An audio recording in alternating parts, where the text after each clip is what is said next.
ऋतु चौधरी जी, आपके पास मैं आ रही हूँ। कांग्रेस की प्रवक्ता आप जुड़ी हुई हैं।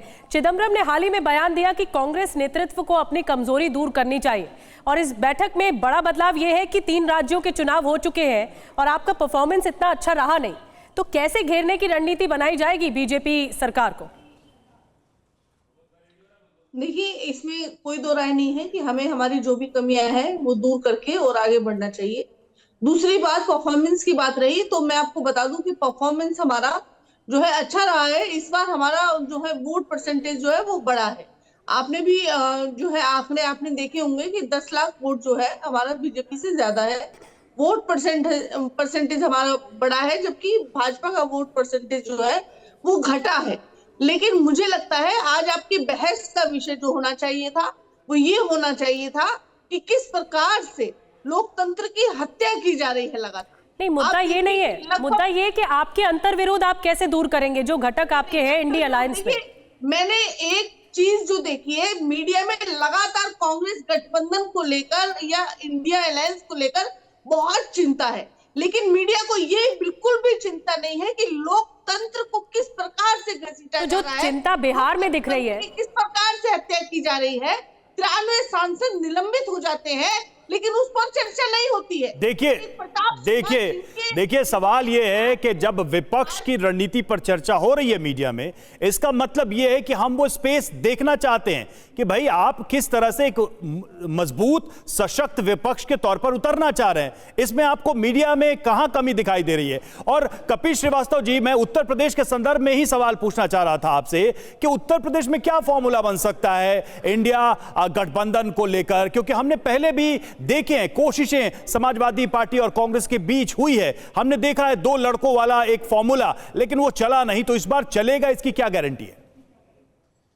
देखिए, एक चीज निश्चित है कि इतिहास से व्यक्ति सबक लेता है और भविष्य को सुधारता है।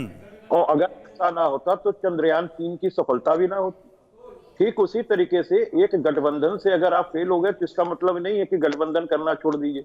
क्या भारतीय जनता पार्टी जो है वो तो हमसे बड़े गठबंधन में, वो तो 38 दलों के साथ गठबंधन में 38 बैठकें लगा करके वो कहती है कि हम तो अकेले ही सबके पर भारी हैं।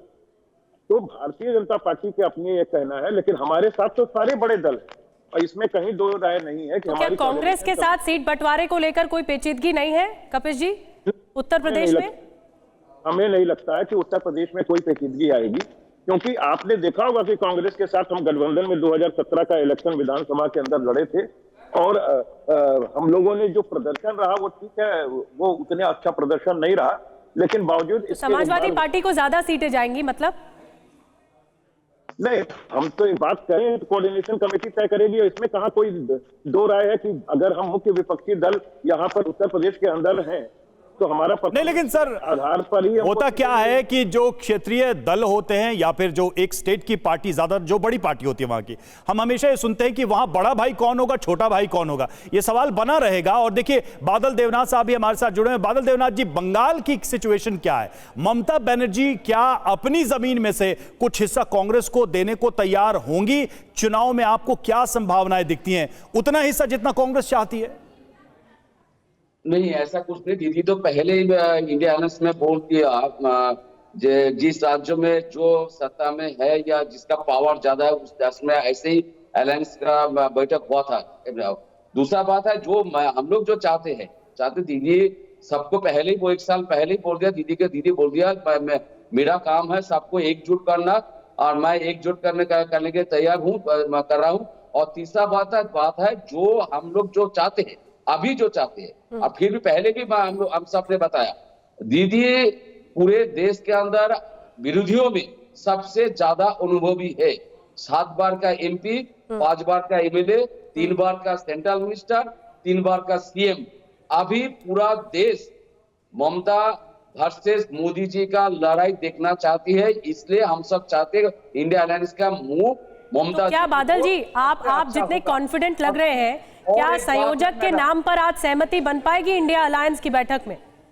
ये तो बैठक में तय होगा, लेकिन जो आज जो मुद्दा होना चाहिए, जैसे ऋतु मैडम ने बताया, कुल मिलाकर 92 सांसद सस्पेंडेड। मैडम, पूरा देश देख लिया ठीक है, लोकसभा में था। ठीक है, देखिए, लेकिन मैं बीजेपी एक बड़ा ही बीजेपी जिसको आप लोग चुनौती देने के लिए एक साथ आ रहे हैं, वो एक बड़ा ही सीधा सा सवाल पूछती है कि इंडिया गठबंधन का चेहरा कौन होगा या फिर रेस में कौन कौन है। अवधेश जी, क्या ये सबसे बड़ा सवाल है? क्या यही सवाल इंडिया गठबंधन के गले की हड्डी है कि किसके लीडरशिप में चुनाव लड़ना है?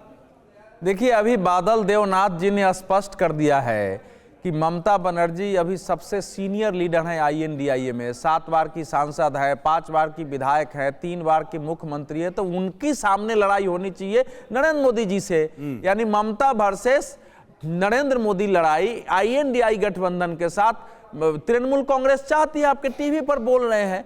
तो यह समस्या है कि इसमें ऐसे कई नेता हैं जो स्वयं को भविष्य के या INDIA के नेतृत्व के लिए दावेदारी कर रहे हैं, और ये एक बड़ी समस्या है। आपने देखा है कि पिछले विधानसभा चुनावों में कांग्रेस ने INDIA की ना कोई रैली बुलाई जो घोषित हुई थी कि भोपाल में पहली रैली होगी, ना कोई गठबंधन हुआ, और नीतीश जी ने कम्युनिस्ट पार्टी की मीटिंग थी पटना में, उसमें कहा भी अपनी पीड़ा व्यक्त करते हुए कि अभी तो कोई INDIA गठबंधन है नहीं। हमने एक बहुत महत्वपूर्ण बात, चुनाव के बाद हम जाएंगे उनके पास। एक महत्वपूर्ण बात इन चुनावों में, क्योंकि भी हाल ही में हिंदी बेल्ट के जो चुनाव हुए उसमें बीजेपी वर्सेस कांग्रेस ही रहा, इंडिया अलायंस नहीं रहा। बीजेपी वर्सेस इंडिया अलायंस नहीं रहा। इस ओर इंडिया अलायंस फेल रहा है, नाकाम रहा है अपने आप को एस्टैब्लिश करने में, जबकि यही तो मौका था आपके लिए चुनाव का। यही था कि किसी भी पार्टी की किसी राज्य में या क्षेत्र में बहुमत या ताकत है, लेकिन आपको भविष्य में नरेंद्र मोदी सरकार को चुनौती देनी है तो आपको देश में एक संदेश देना पड़ेगा ना कि हमारी हैसियत है लेकिन हम बाकी दलों के साथ मिलकर चल रहे हैं। ये कांग्रेस ने नहीं दिखाया। ये सबसे बड़ा निगेटिव मैसेज लोकसभा चुनाव के पहले देश में गया है।